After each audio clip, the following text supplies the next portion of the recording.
Hi, welcome to Virtual reInvent. My name is Everett Dalgner, and I'm the Storage Specialist SA lead for EMEA. So I run the Storage Specialist SA team. And today we're going to be talking about choosing the right file storage for your on-premises file-based workloads.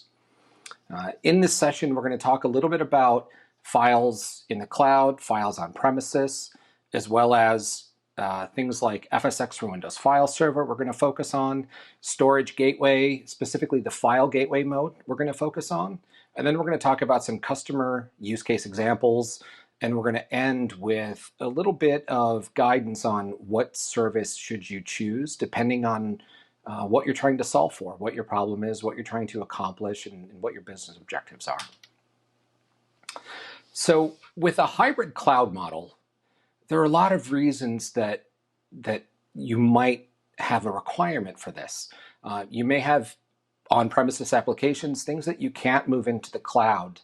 You may also have things like manufacturing equipment or medical equipment. If you're doing research or you're running a laboratory, there's a lot of data that gets created that might not be able to directly connect to a cloud storage system.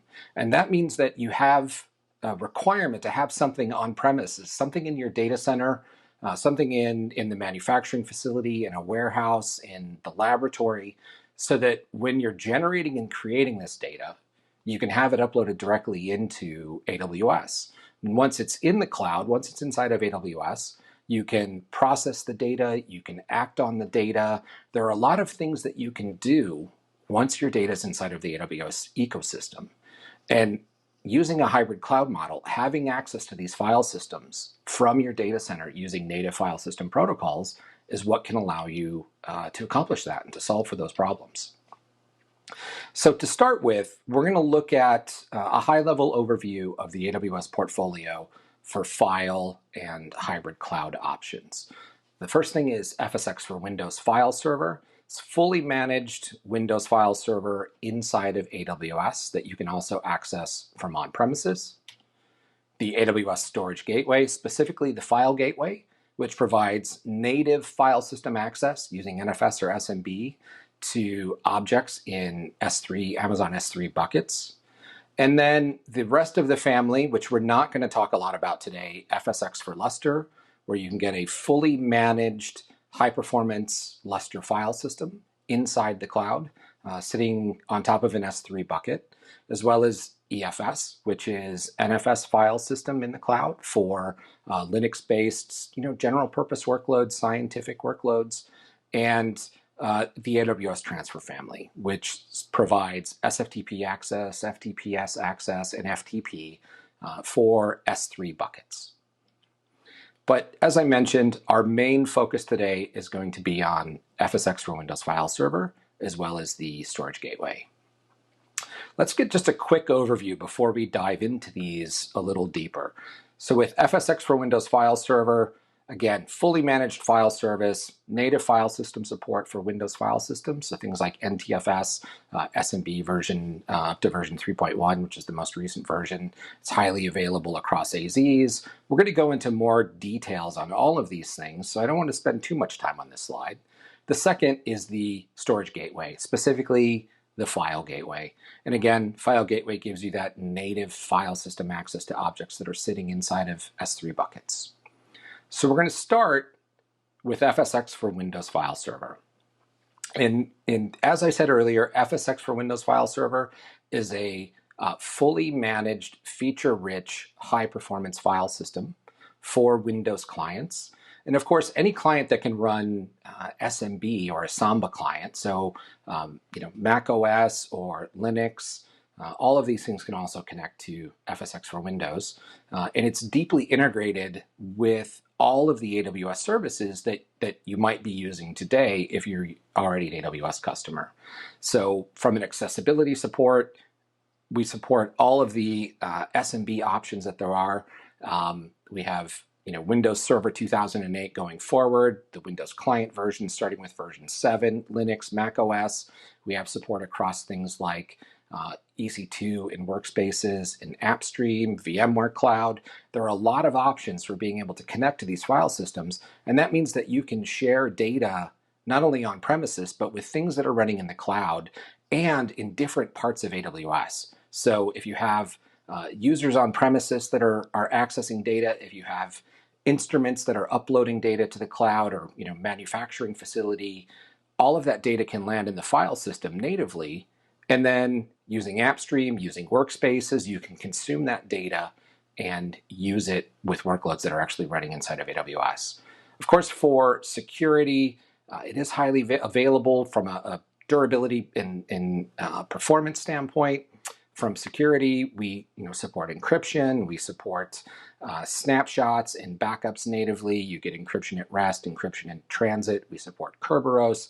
All of the things that you would expect from a Windows file system that you're running on premises or a Windows compatible file system are available inside of FSx for Windows. And if we look at some of the deeper integrations into AWS, of course, running inside of a VPC and supporting VPCs, IAM for access management, directory services, CloudWatch, CloudTrail for monitoring and for logging, CloudFormation for automating the deployment of resources and the management of resources. I talked a little bit before about workspaces and AppStream. We support ECS, VMware, EC2. So there are a lot of different things that you can accomplish with FSx for Windows, a lot of different ways to access it, to consume the data, to add data to the file system, including things like AWS Data Sync, and then protecting it with AWS Backup. When you deploy these file systems, you have a couple of options. The first is doing a single availability zone. So inside of a single availability zone, the data is replicated. So the data is protected locally inside of that availability zone. And we continually monitor the file system, all of the disks that are backing the file system, the compute nodes that are serving the file system, and we address hardware failures so that your file system can be available. If you want an additional level of protection and you want to be protected against the availability zone having an issue, you can run a multi-AZ file system. And now we're replicating your data not only within the availability zone, but we're also replicating across availability zones. And this gives you the option to fail over between availability zones if there is a problem inside of that AZ, or if there's a problem with the compute nodes that are serving that file system, you get automatic failover to the additional availability zone. So this helps with availability and with uptime. From a data protection standpoint, replicating inside of the AZ, replicating across AZs if you're doing a multiple or multi-AZ file system, those are great for availability and for uptime. If you have some type of an error, if an application malfunctions and deletes data or writes corrupt data, if an end user makes a mistake and deletes data, you need to be able to recover from that. And with FSx for Windows File Server, we give you the option of creating backups in snapshots inside of AWS. So you can schedule these things directly inside of the management console for FSx for Windows, or you can use AWS Backup to be able to schedule these and to manage the backup plans. And of course, you can also go in and trigger a backup anytime that you need to, anytime that maybe you're going to make a change to something, you're going to try something new, you want to go in and grab a quick backup before you start to make those changes. All of those things are available for FSx for Windows. So you get consistent, durable backups. You can do incremental backups after you take the first one and automate all of these things. When you're creating the file system, as you can see here, it's very straightforward. You give the file system a name, decide if it's going to be single or multi-AZ, choose your storage type. So you can do SSD if you need very low latency, high throughput, high IOPS or file operations. You can choose HDD to get a lower cost tier. And you're going to have the performance difference that exists between SSD and HDD. But there's a trade-off there. If you need to be cost conscious and build large file systems and You don't need that very low latency and the very, very high amount of IOPS that you would get from an SSD. You can make those decisions based on performance requirements, based on cost requirements. You have the options. So you choose your storage capacity as small as 32 gigs up to 64 terabytes. Choose the throughput capacity, and you can see here that we do make a recommendation. So if I was building a 1 terabyte file system, the recommendation is to have 16 megabytes per second of throughput. If you don't want to use the recommended capacity, and by the way, we did a lot of research to come up with those numbers so that we can make good recommendations. You can also specify the throughput capacity. So you can click the radial button there at the bottom and type in your own throughput. And of course, for authentication, we use Active Directory. You can either use an AWS managed Active Directory, Microsoft Active Directory, or self-managed, which means that you may have an EC2 instance running with Active Directory and you want to connect to that. You might also have Active Directory running inside of your data center. And if you're connected through a VPC or through a VPN, which is how you would access FSX for Windows, then you can also connect to that local managed Active Directory that you have on premises. And of course, we give you the ability to modify file systems. So you can see here on the far left that we have storage type as SSD, our capacity is a terabyte, our throughput is 16 megabytes a second. And if I click update for storage capacity, I get to the box in the middle, or the rectangle in the middle. And we have two options. One is a percentage. So in this case, we're saying increase the capacity by 10%, which is 103 gigabytes, or absolute. So if you want to double the size of it, you can do it in percentage, or if you want to add, 32 gigabytes, you can just type in 32 gigabytes in absolute. And then on the far right, we have the update throughput capacity. So you can see here our 16 megabytes a second. Our desired throughput is 1,024 megabytes a second. So you have the option of changing these settings as your workload changes. So as your data set grows, you can grow the file system.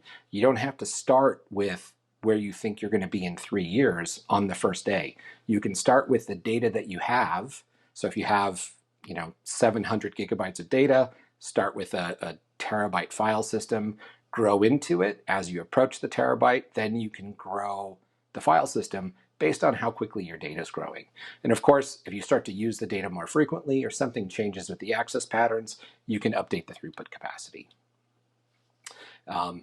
Integration with data sync. This is a great way to move data into the cloud. Of course, you can use native tools like Robocopy. There are other tools that are out of the market to be able to copy data from SMB, or in this case, even NFS, because data sync will support both. But there are open source tools, there are paid for tools that you can get that will do these things. But with data sync, you can deploy an agent inside of your data center or wherever the data resides today, and connect to the SMB file system, to the file share, or connect to the NFS export, and you get a high performance system to copy that data into FSX for Windows. And of course, it can also be used to go into other AWS storage services like EFS or S3.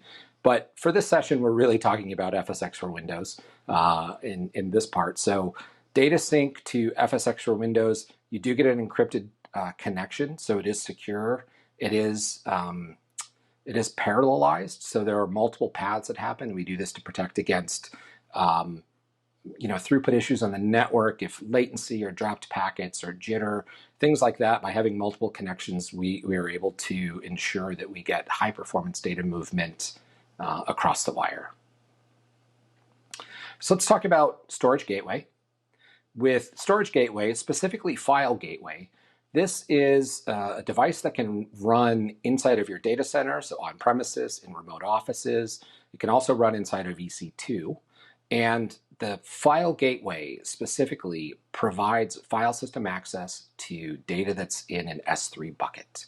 So if you think about building a data lake, this is a way for you to be able to populate that data lake or to get research data. We talked about healthcare earlier.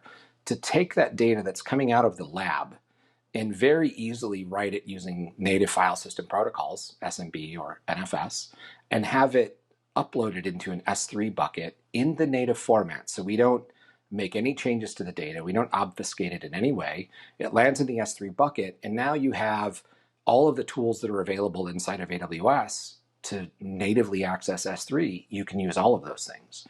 All the analytics tools, all of those are available to you. You can, of course, also lifecycle data. So this means that you can go into intelligent tiering.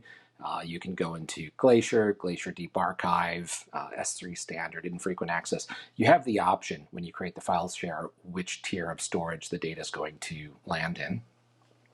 And on the file gateway, you also have local cache.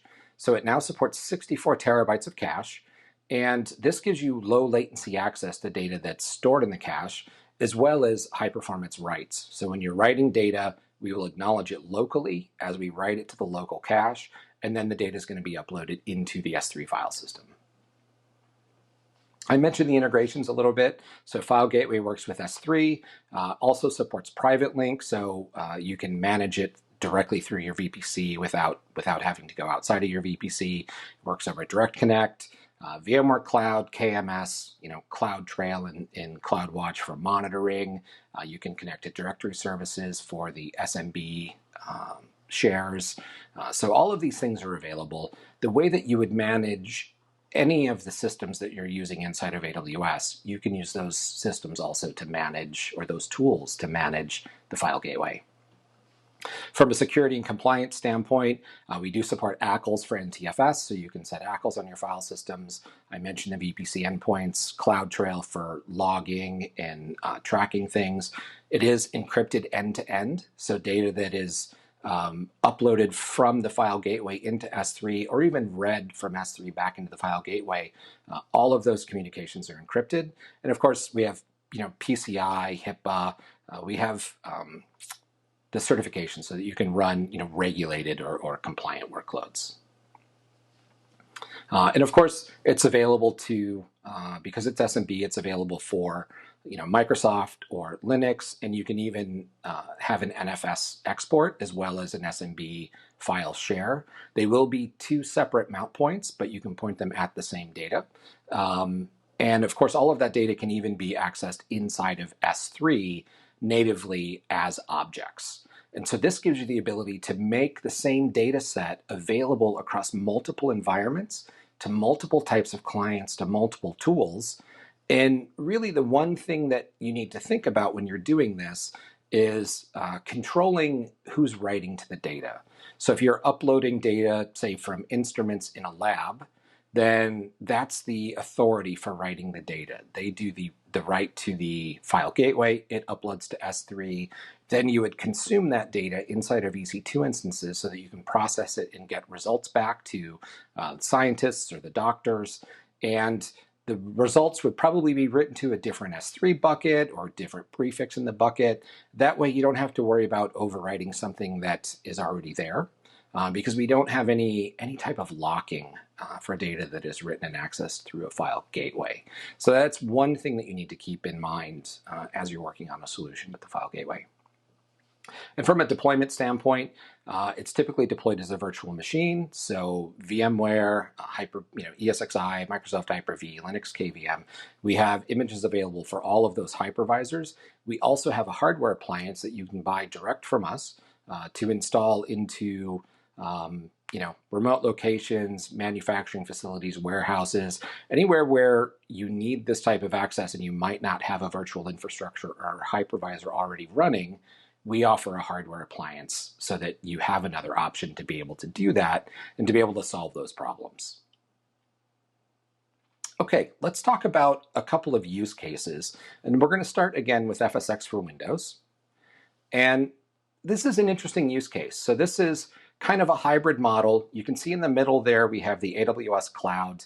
We have the file system on FSx for Windows. It's shared via SMB to an application that's running inside of EC2. And this is all native and self-contained inside of the VPC. And now you can see we also have 4 separate locations that are accessing over direct connects or VPNs, again, using the SMB protocol. And all of these sites can share the same file system, share the same data set, and because it's native Windows, you don't have to worry about things like file locking between the different sites because that's already built into the file system. It's built into the file server. So all of those things are already there, which means that you can have a single data set, you can share it across multiple readers and multiple writers, and you don't have to worry about that contention that can come with multiple people trying to edit the same file at the same time. Of course, being able to do this means that you only have one copy of the data. So that can help lower the cost and ease the management burden when you're trying to have that same data set available to multiple sites. So single copy of the data available both inside of AWS, in the cloud, and to remote sites.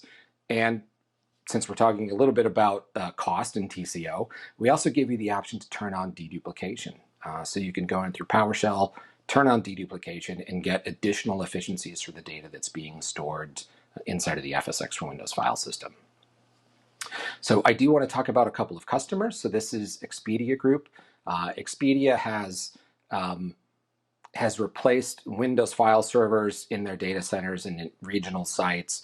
They've put in SMB file shares using FSx for Windows, and that consolidation, reducing their server footprint, reducing everything that they have to back up, everything they have to manage. Of course, we're having to replace things and go through the process of moving data from old hardware to new hardware, patching the operating system. All of those things were removed, and the management across all of those sites was removed simply by moving to FSx for Windows file shares. The next use case that I want to talk about is ENGIE, an energy company in Germany. And ENGIE had a Windows file server footprint across 30 offices, over 4,000 users, and they needed a solution to be able to replace the aging hardware. And rather than go through all of those 30 sites, replace all of those servers individually, they switched to FSx for Windows File Server. By moving to FSx for Windows, they were able to consolidate, to reduce costs by removing all of those servers, all those maintenance fees, maintenance on software and applications, and it let them improve the performance for their end users, in turn, their end customers. So by consolidating everything, moving into AWS, and using FSx for Windows to replace their on-premises hardware, they were able to simplify and scale. And with scale, inside of FSx and inside of AWS, it's something that actually is very easy to do. So we talked earlier about changing the size of a file system and making it larger, changing the throughput. So now ENGIE has the ability to do this on demand with their file systems to support their end users. Next, I want to talk about File Gateway and talk about some use cases. So for this first use case, in-cloud content repositories and sharing of data, you can see in the middle, of course, we have the AWS cloud, we have S3, and we have the different ways that you can get data into S3. On the left and right, of course, we have Storage Gateway, the File Gateway, and then down below we have data sync, transfer, SFTP, FTPS or FTP, and the Snowball and Snowcone family. On the left-hand side and on-premises, we've got our Storage Gateway running. We're connecting through NFS or through SMB. We're uploading data into that S3 bucket where it's processed. And this can be using Lambda to process the data and automatically transform it once it's inside of S3. Or in the bottom right-hand corner, you can see some customer references there, Moderna, Halliburton, and Stem Cell. Moderna has actually been working on a vaccine for COVID. And if you think about the workflows where you are doing testing in a lab, you're collecting data, you're collecting specimens and samples on instrumentation and instruments in the lab, you upload to the S3 bucket, and now you can stand up very quickly all of the compute instances that you might need and everything to be able to process that data very quickly, very efficiently, and get those results back to the scientists and back to the researchers. Of course, you can also use another storage gateway, another file gateway in a separate location to be able to read the data back out of that S3 bucket. And this gives you the ability to distribute data. And of course, you can even distribute data with the transfer services or Snowball or Data Sync to get the data back out of that S3 bucket as well. So Storage Gateway, File Gateway is a great way to put data into an S3 bucket when you have an application or a device in a lab or manufacturing plant that doesn't natively speak the S3 API. So this means that you can use native file system protocols, standard file system protocols, to be able to interface those applications and those systems with S3 natively. So let's talk about Gritstone Oncology. Gritstone needed to replace their on-premises storage. They did it with the Storage Gateway. And again, using S3, now they have hundreds of terabytes of data inside of S3. They're able to manage that data. They're able to do the transfers in real time. They've reduced the overhead of management on premises. And they can do automated data processing, as I mentioned on the previous slide, through things like Lambda or spinning up Spot instances to process the data once it's inside of the S3 bucket. So this gives them everything that they need to be able to take the data that they have on premises, get it into the cloud, and be able to get to a result faster. And when you think about something like oncology, if you're treating a patient for cancer, time is of the essence. So being able to deploy the resources in the right place, to be able to have access to as much compute as possible, it's going to get you to the result faster and potentially save somebody's life. So this is something that's really important. And you have the ability to scale the resources inside of AWS to meet the needs of the data that's coming in. In this case, treating cancer and oncology specialty, speed is of the essence. If you think about business use cases, you may have data coming in where it's not life and death, and maybe you don't need to process the data as quickly. So you have the options. You could be a financial institution and have regulations, and you need to process the data now. Again, you can scale the compute and scale the resources inside of AWS to meet the needs of the data that's being uploaded. And for other example, we have Bristol Myers Squibb. So they're using Storage Gateway and File Gateway again to provide native access to hundreds of terabytes of data that's been uploaded into S3. This helps them reduce their IT costs. They have multiple Storage Gateway appliances running, both virtual and physical, to get this new data into S3, and then they can process the data in cloud as well as get that low latency access for data stored in cache when they're trying to access it on premises and inside of their data center. So to wrap up, this brings us to when to use Amazon FSx for Windows and when to use Storage Gateway. If you're doing a lift and shift of your file data, your Windows file systems to the cloud, FSx for Windows File Server gives you a fully managed service, native file systems, full NTFS, full SMB support, compatible with your Windows clients, your Windows servers, Mac OS, your Linux servers and clients. You have the choice of being in a single availability zone, replicated within that availability zone, or replicated within availability zones and across availability zones. So an additional level of availability and protection there.